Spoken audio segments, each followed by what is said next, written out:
her question was about Ānāpānasati, the mindfulness of breath, mindfulness of the in and out breath.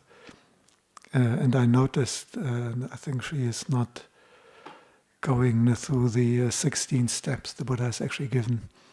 And I think this is very common. And most people understand the mindfulness of in and out breath, so they're mindful of the breath. And they may feel the breath, they may perceive the breath, experience the breath, often at the nose tip. And I'm not saying that this is not Ānāpānasati if one feels the breath at the nose tip and focuses on that, but that is only a small aspect. And the first thing I would recommend to everyone, if you want to develop that meditation object, is to check what did the Buddha say. And because that is a meditation object which was his own favorite, and he has made extensive effort in expounding and explaining that. We have a whole Ānāpānasati Sutta, the Connected Discourses. There's a whole chapter on Anapanasati.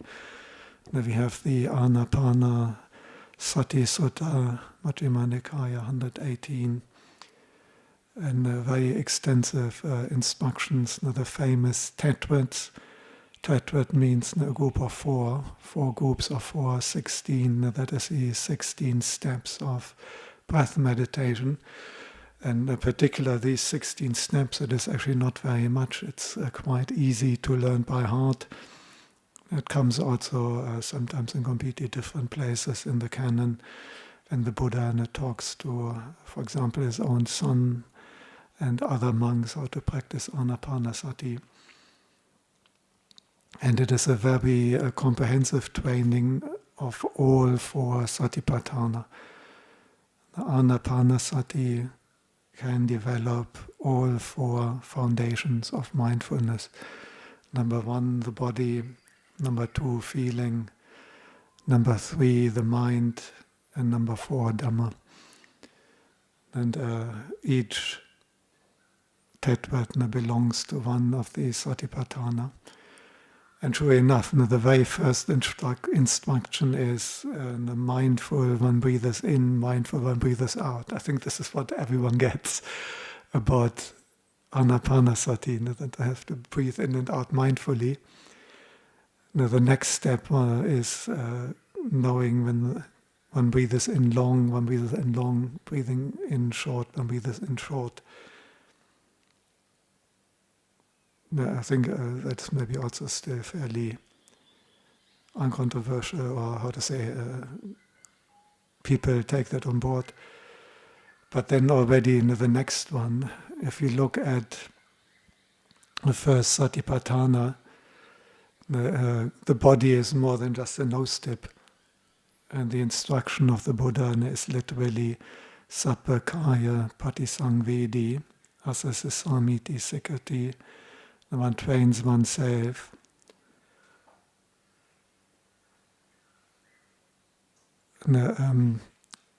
breathing in, experiencing the whole body.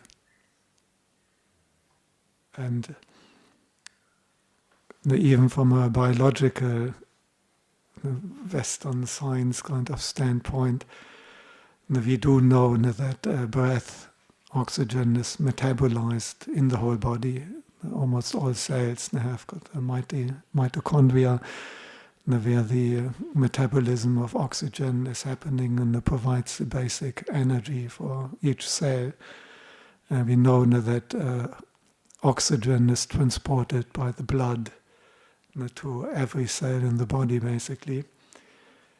Of course, we can't experience it directly, but what we can experience directly is that the breath is kind of filling or experienced throughout the body, the energy of the breath, what is called prana in the Indian tradition, in yoga and so on, what is called chi in the Chinese tradition. The breath is not something that only happens at the nose tip, or that can be perceived, experienced only at the nose tip. And it is not something that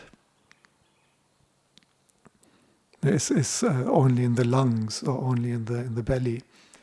It can be very helpful to use one of these techniques, and this is why they are widely taught, to guide people towards the breath.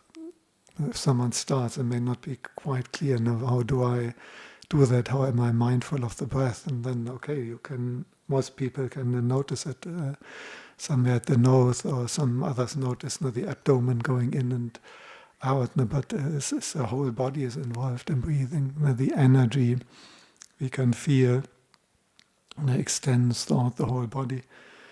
And this makes it a much more comprehensive practice of the first Satipaṭṭhāna. And just like walking, again, when you do walking meditation, to get into it, you can focus on the sensation of touching the ground. But we are quite capable of perceiving the whole body walking. There's something called, I think, the proprioceptive sense. And usually we know where our arm is, what is the location of my arm. I know that I'm not holding the arm over my head. And if I hold my arm over my head, I don't have to look at it to check that. Now I can feel that my arm is now over my head, now it's moving, now it's still. This body awareness is just there. And similar with the breath. So even when walking, I recommend don't make it necessarily only the feet. Feel your whole body walking. So that's already only number 3, so the whole body. I recommend to do that. I believe that can also be helpful against the famous Samadhi headache. I'm making inverted commas. Samadhi, real Samadhi is the opposite of headache, a state of complete and a peace, joy, relaxation, and at the same time focus. But people often focus very much on the head. Most people nowadays, they perceive the delusion of self and is particularly centered in the brain. We think we're somewhere behind the eyes and looking out there, and there's this little person in there, or somewhere in the brain. And I think that is one reason that people often become very tight and tense, may even get a headache. And if one widens the experience of the breath to the whole body, I think that can be very helpful to take that tension away around the forehead. Now the next one then is pasambayang kaya sankharang, calming, quietening, tranquilizing the bodily formation. And once we perceive the whole body in the step before, then obviously if we then start calming that all down, the sankhara formation, you could also say activity. So calming all bodily activity. Of course, also the breath. Now the breath is the most prominent bodily activity. If we are doing breath meditation sitting, there's not too much else happening. But even so, I take this step to mean to first being aware, feeling, experiencing the whole body, and then relaxing the whole body, calming, quietening, tranquilizing the whole physical body. And again, a very important exercise to improve our health and well-being while meditating. You may have noticed it's quite common that we get some knee pain, back pain, and so on, particularly if one tries to intensively meditate. To some extent, a certain strain on the body if one meditates a lot is unavoidable. Just sitting a lot, of course, there's some strain, knees and back. But if we tranquilize and calm and relax the whole body with every in-breath, every out-breath, that will reduce these kind of issues, and it's just generally good for our health and well-being.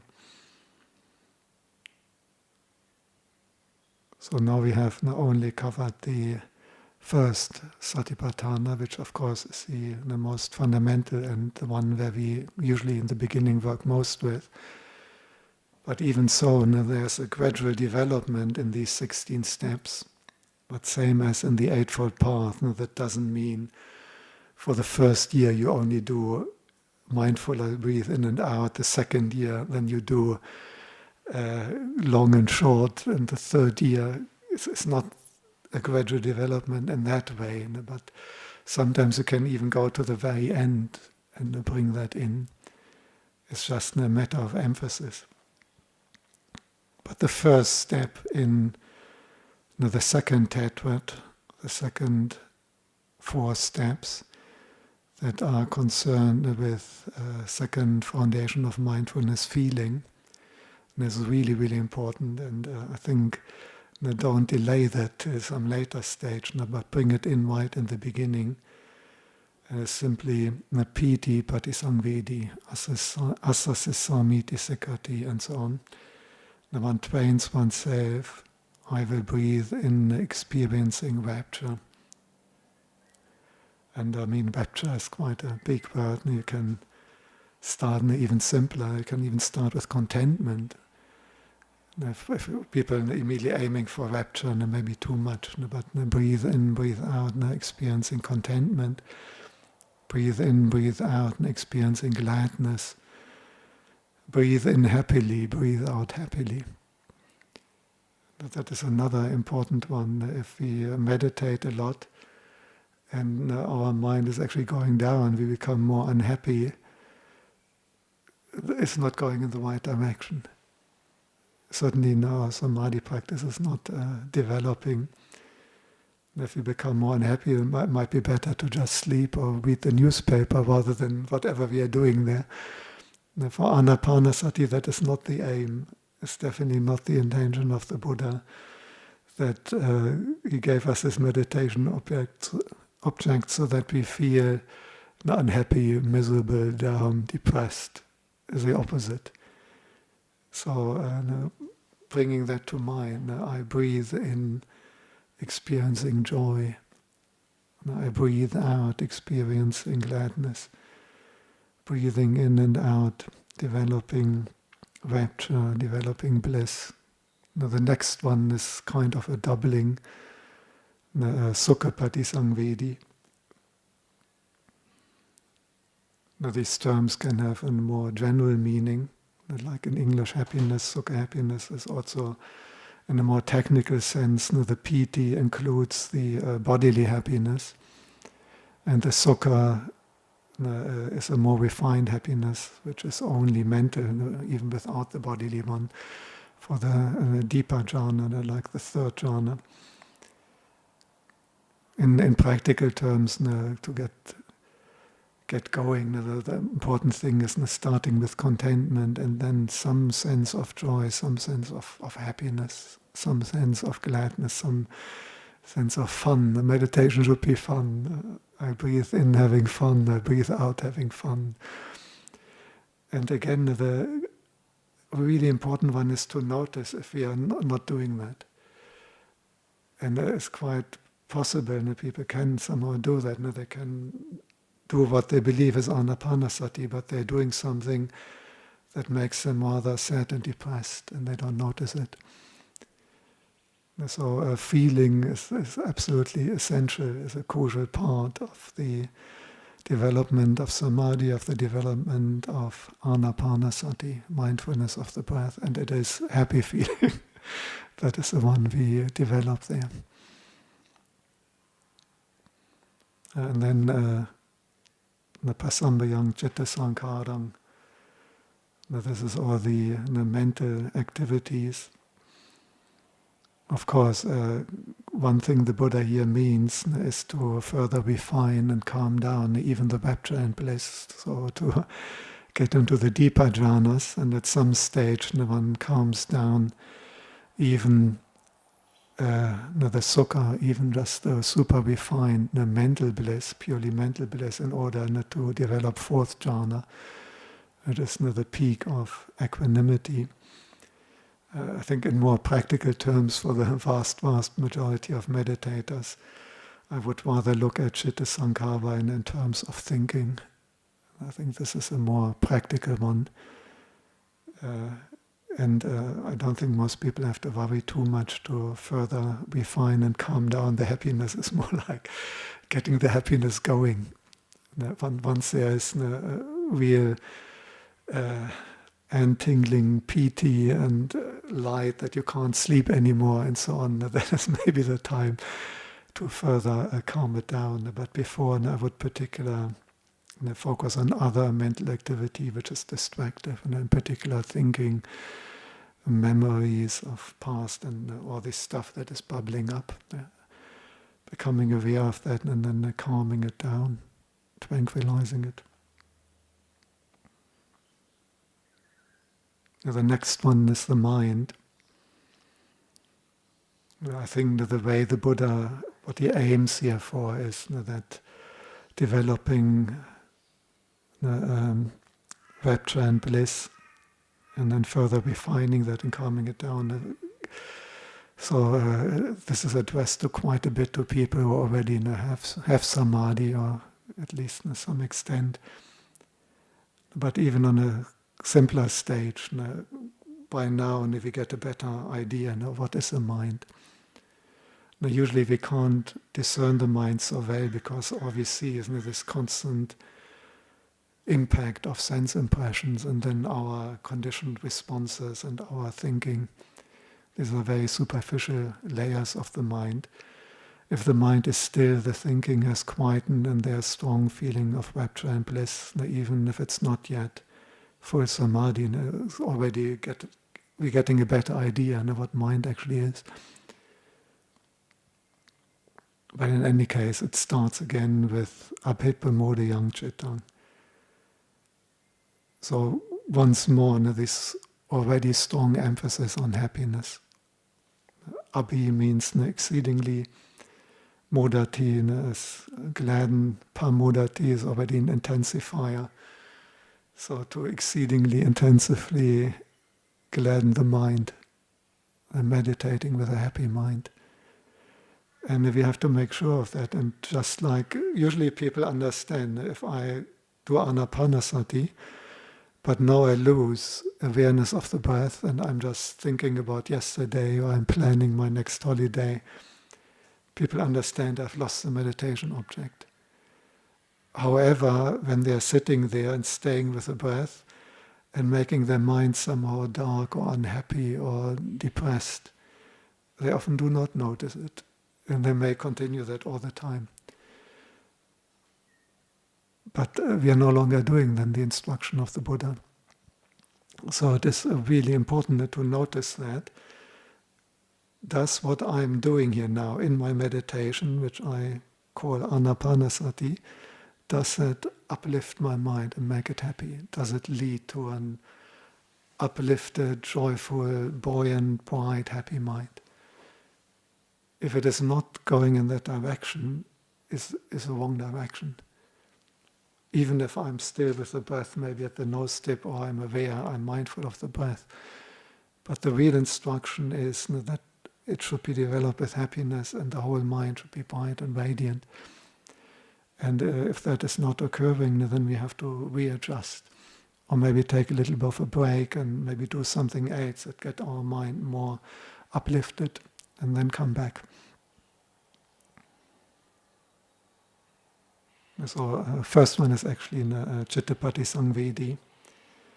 The more samadhi develops, the more samatha develops in the previous steps, the more we kind of almost automatically experience the mind. But anyway, it's good to put some emphasis so that we don't get lost in only now, is there any disturbing thought? Am I at the nose tip? Not so much lost in the details, pulling back a little bit and just what is my mind like? Again, it sounds trivial, but I think meditators often overlook that. They meditate, they're in their technique, they follow a certain technique, but they lose oversight. What is actually my mind like? just basic, the whole mind, my mind, what is it like now? And if it's dark, or if it's anxious, or if it's constricted, then something not going right, and you have to adjust and change that. So Citta-Pati-Samvedi, the becoming aware of the mind, the feeling the mind, experiencing the mind. And the mind is more than just thinking or the responses to the external senses. And then making the mind buoyant, exceedingly delighted, joyful, bright, happy. It's obviously quite a bit of overlap with the development of VEDANÀ, the happy feeling. Because obviously feeling is something experienced in the mind, but it's a little bit wider, the whole mind. And then 2 more instructions on how to develop the mind while we're breathing in and out. The one, samadahang. The sang dahati, and the dahati is to put prefix and sang together, the kind of putting the mind together. We could maybe say unifying. You could translate as concentrating the mind, breathing in, breathing out, training oneself, concentrating the mind. But again, the word concentration in English can be so tense, whereas the samadhi is a state of tranquility and relaxation. Although, of course, also focused. So focusing, concentrating is not wrong, but it's a very natural, relaxed, tranquil way of focusing, because it's based on that happiness and the rapture and bliss. It doesn't take effort to focus on rapture and bliss. The mind that goes for it. It's a natural response, and if you feel strong happiness, the mind just goes for it anyhow. So samadahang related to samadhi, and as kind of the verb for the noun samadhi. So you can translate concentrating or focusing, but that has to be in tranquility and bliss, and without excessive tension and willpower. And the last one is better because it is more difficult to misunderstand. Vimoccayang cittang, freeing the mind, liberating the mind, releasing the mind, delivering the mind. And again, we have to check what we are doing there in our meditation. Are we just imprisoning the mind now with watching the breath? Is that just a prison that we build now? Is that the feeling our mind has? I have to meditate, I have to make progress, become enlightened, attain jhana. So I have to be in this prison of sitting there, can't move, and have to watch the breath. It doesn't really go in the right direction. It's a practice that is meant to free the mind, to release it, to liberate it. I mean, to me it has always been maybe the most inspiring aspect of Nibbana, the state of total freedom, total release. Other people may like other aspects, like the security or freedom from suffering or the purity and whatever. I find freedom maybe the most inspiring thing, the complete deliverance. So whatever we do there in our meditation, it should lead to that, it should foster that and support that. And otherwise we have to adjust. If we are meditating and we are creating subconsciously, we may not fully notice that, but what we are creating is that our mind feels imprisoned now, and I have to meditate.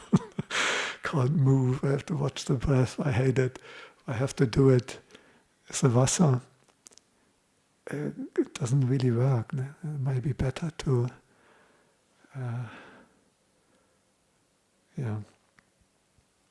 Anyway, something has to change then. You have to redirect our meditation so that it becomes freeing, delivering, releasing for the mind. Finally, the last one, the last four, the Dhamma, maybe going to the very end. Sometimes it's actually good looking at the very last of the 16, even when you start. But in this Ānāpānasati, then this Sagga, completely letting go, and completely relinquishing everything, is for letting go. And I think sometimes it can be really good to start with that, even while you breathe, to remind yourself, what I'm doing here is for abandoning, for dropping, for letting go, for releasing in the active sense, for not for taking up burdens, not for getting anything, becoming, getting enlightened, attaining jhana, having enlightenment. This is for letting go, letting go, letting go. And the other ones, similar, establishing the mental attitude, the underlying attitude for everything we do there in what we call Ānāpānasati.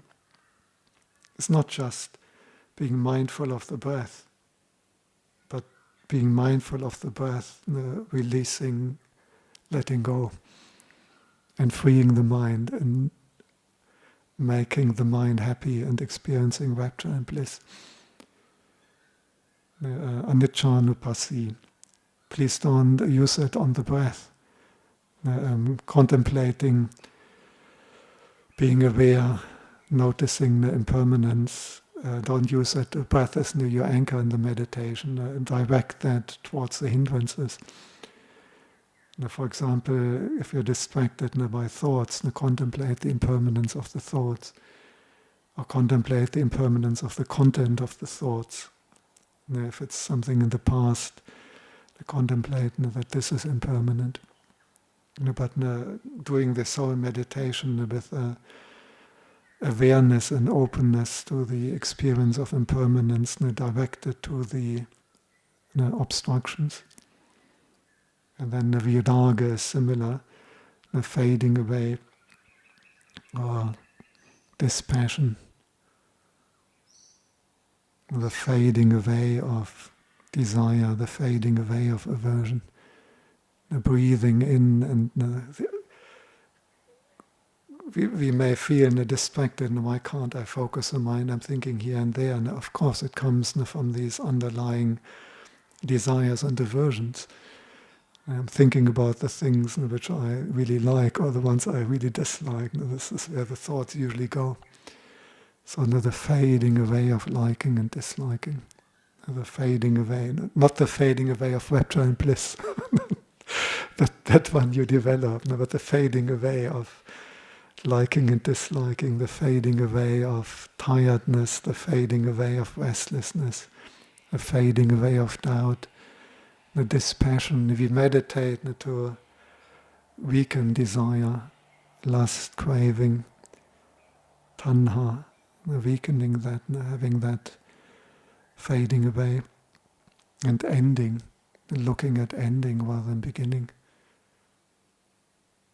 The worldly way is to delight in beginnings. A new year, so we celebrate New Year. We celebrate the birth. We don't celebrate the end of a life. The end is tragic. The birth is a great celebration, except for the two main participants. They're screaming their head off, literally in pain. But we are celebrating. The baby and the mother are screaming in pain. And we celebrate because we like beginnings. We don't like to look at the end. So look at the ending of desire. Look at the ending of all that may distract you there. And then again the last one. But in this Ānāpānasati, contemplating, letting go. That should inform and underline anything we are doing there.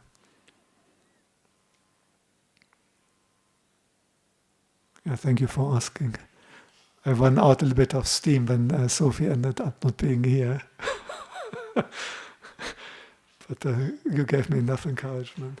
Thank you, Ajahn. Ajahn, if I can make a special request. Special request. Yes. Because Ajahn don't normally publish the afternoon talk. Can you please publish it? Because I like to listen to it again because it's really, really good. Okay, yeah. Can please. Maybe we put it on. I can't edit it now.